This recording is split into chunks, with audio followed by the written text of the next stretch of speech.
Bonjour et bienvenue dans le deuxième épisode de l'histoire de l'Indochine. Déjà content de vous revoir sur le pont.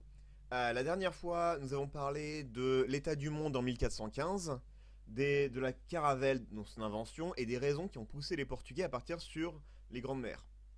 Aujourd'hui, on va parler du Vietnam, de ses rapports avec la Chine au début du XVe siècle. C'est un peu tôt pour le dire, mais pour le prochain siècle ou deux, je pense il sera plus simple de garder une narration séparée entre ce qui se passe dans l'océan Indien et dans la mer de Chine. En effet, même s'il y a des liens qui existent entre les deux zones, on voit une séparation assez claire entre un océan Indien dominé par les marchands musulmans hindous plutôt, donc musulmans et hindous, sans que vraiment un seul pouvoir soit l'hégémone absolu, et une mer de Chine qui ne s'appelle pas mer de Chine sans raison.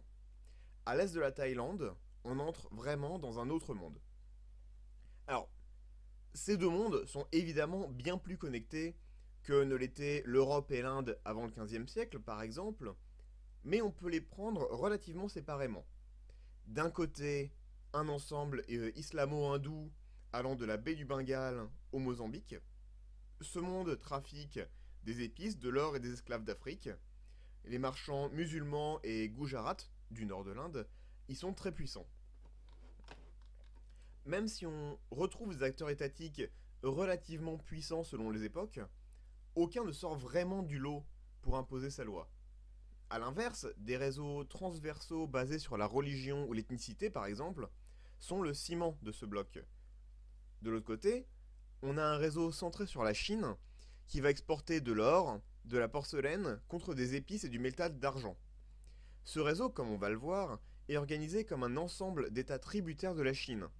Ce monde chinois va aussi avoir des états relativement puissants et plus proches des états-nations modernes. Le premier problème de l'histoire du Vietnam à cette époque est le manque de sources.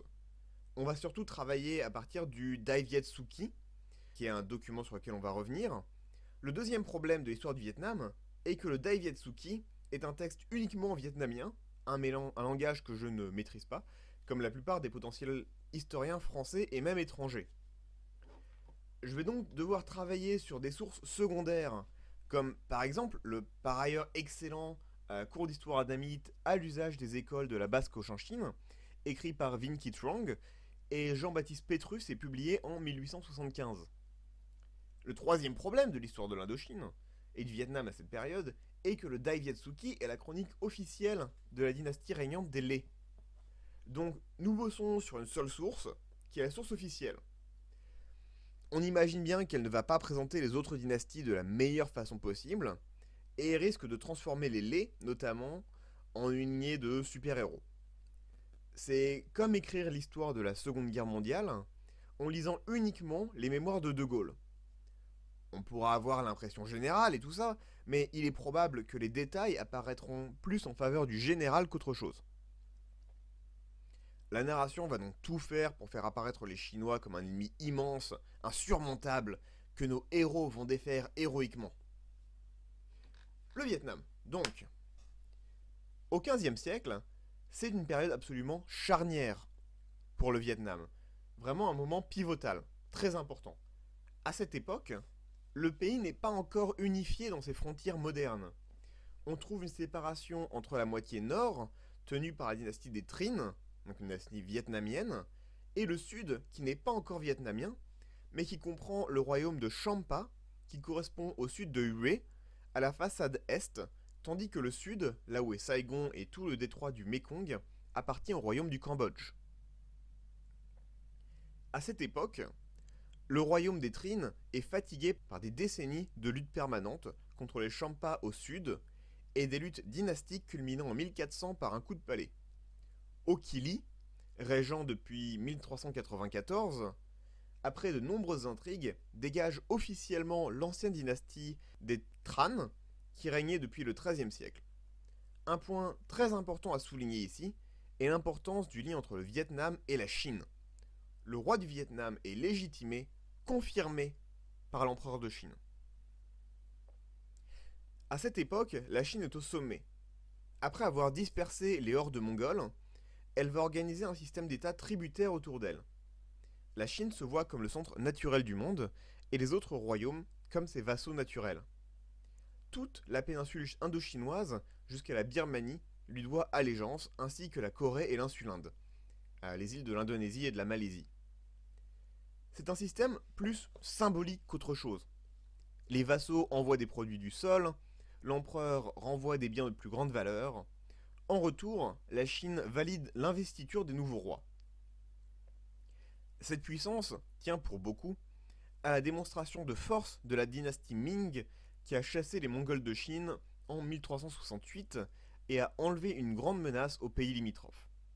Les Mongols avaient par exemple tenté d'envahir le Vietnam, et même s'ils s'étaient fait repousser, ce n'avait pas été une expérience particulièrement agréable pour personne. Par les Vietnamiens qui s'étaient quand même fait assez ravager, mais aussi par les Mongols qui s'étaient fait battre.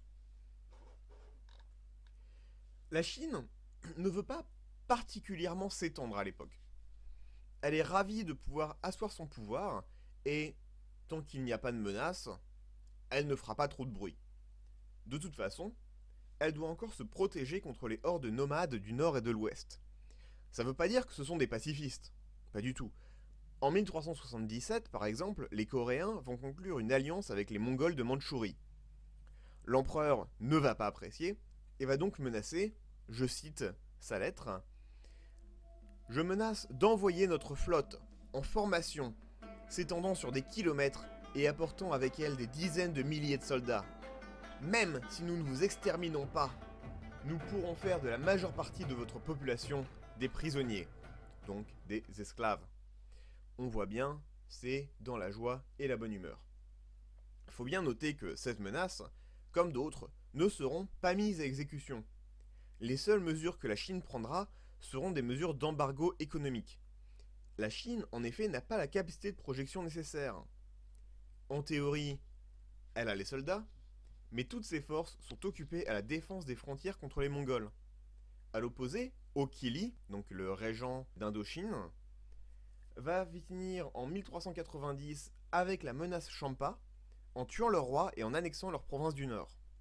Il va passer les années suivantes à reconstruire le Vietnam et à le transformer en état militariste et efficace.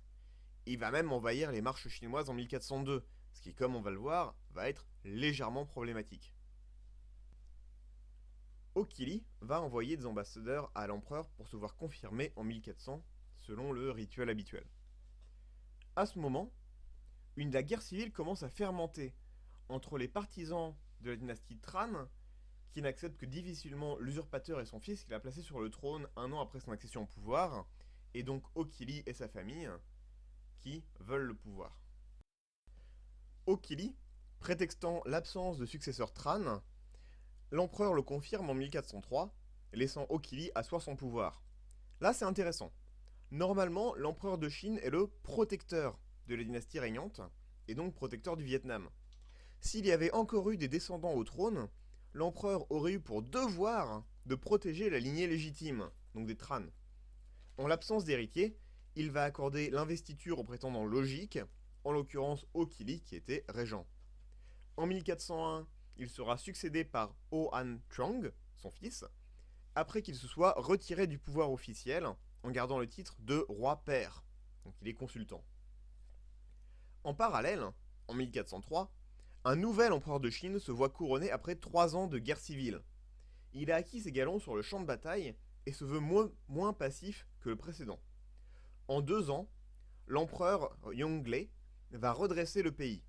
Mais à ce moment, des rumeurs d'invasion par Tamerlan, grand chef mongol, le forcent à porter son attention sur les frontières du nord-ouest. Cette année, Oh Han Chong, donc le fils de Okili, va envoyer une ambassade à Yongle pour obtenir l'investiture. L'empereur, en retour, va envoyer une commission d'enquête pour attester de la disparition complète de la lignée Tran. Yongle est différent de son père. Il ne veut pas se contenter que son pouvoir soit vaguement reconnu par une ambassade et 3 cadeaux de temps en temps. Yongle veut être sûr que personne n'ait de doute. La Chine a le plus gros bâton du coin, le plus gros bâton de tout l'océan Indien.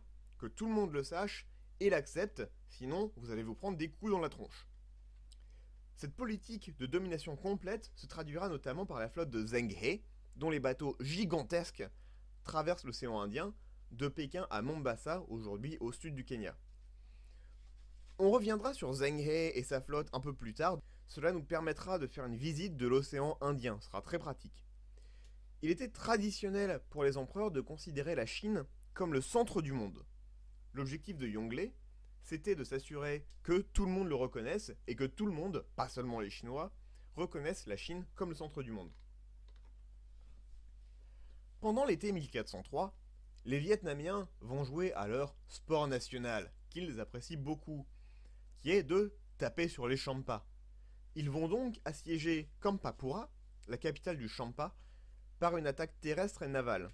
Les Champas, tributaires de la Chine tout comme le Vietnam, demandent l'aide de la Chine pour faire pression sur le Vietnam.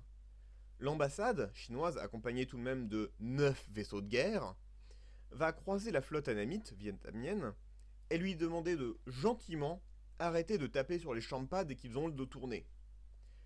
L'amiral annamite va accepter et lever le siège, aux grand dames de Ho Kili qui va le virer sur le champ et reprendre les hostilités dès que possible. Là, on voit vraiment que Ho Kili et son fils n'en ont plus rien à faire de la prééminence chinoise. Après des décennies de menaces creuses, le tigre semble avoir perdu ses griffes, et Ho Kili compte bien en profiter.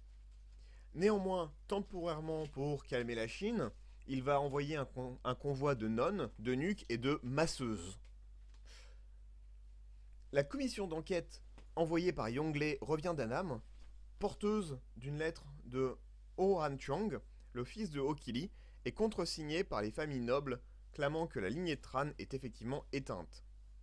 En conséquence, l'empereur va lui accorder l'investiture.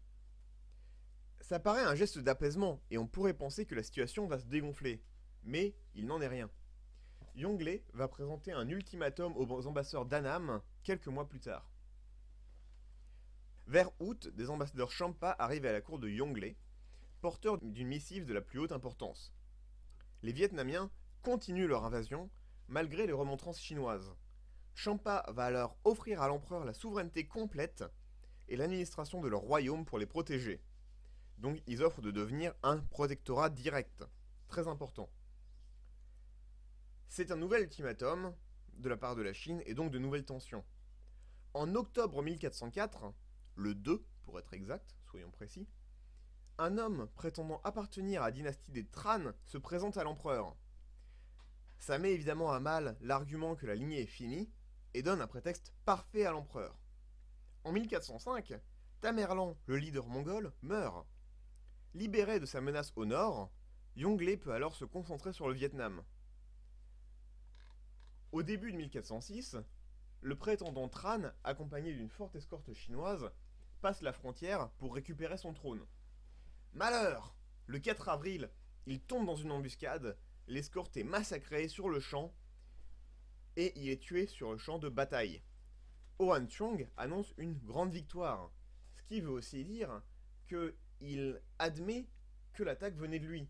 Et donc il admet avoir voulu tuer le prétendant Tran qui s'était présenté à la cour de l'empereur chinois. Il va même exagérer un peu, il annonce une grande victoire, donc 100 000 hommes auraient été tués. 100 000. En vrai, l'escorte était d'environ 5 000 hommes. Donc de 5 000 à 100 000, il y a quand même une légère différence. C'est pas rien, mais ce n'est pas une armée d'invasion. Ce n'était pas une vraie menace pour la Nam, mais par contre, c'est un très bon prétexte pour les deux camps. Si le prétendant avait atteint Hanoï, il aurait été couronné devenant une marionnette de la cour chinoise. S'il a un accident, en route, les Chinois peuvent hurler à la duplicité vietnamienne. Si son escorte est massacrée par une troupe vietnamienne, les Chinois peuvent hurler et les Vietnamiens peuvent dire qu'ils ont repoussé une invasion et ne sont donc pas les agresseurs. Tout le monde est ravi, sauf évidemment le prétendant et les 5000 hommes qui se sont fait massacrer. Bon, on ne fait pas d'omelette sans casser des œufs. En réponse, Yongle, qui pour le coup n'est pas non plus super content, va assembler une armée de 215 000 hommes et envahir l'Annam. Pour la propagande, il va en annoncer 800 000. Ce sera relayé dans les milieux annamites pour une raison simple. Vous vainquez une armée de 800 000 hommes, vous êtes un héros légendaire. Si vous perdez, 800 000 hommes, qu'est-ce que vous pouviez vraiment faire? Par comparaison, la bataille d'Azincourt en Europe, vers la même époque, a rassemblé 40 000 hommes des deux côtés. On voit donc une légère différence dans la taille des armées et dans l'organisation. L'armée passe la frontière le 19 novembre 1406.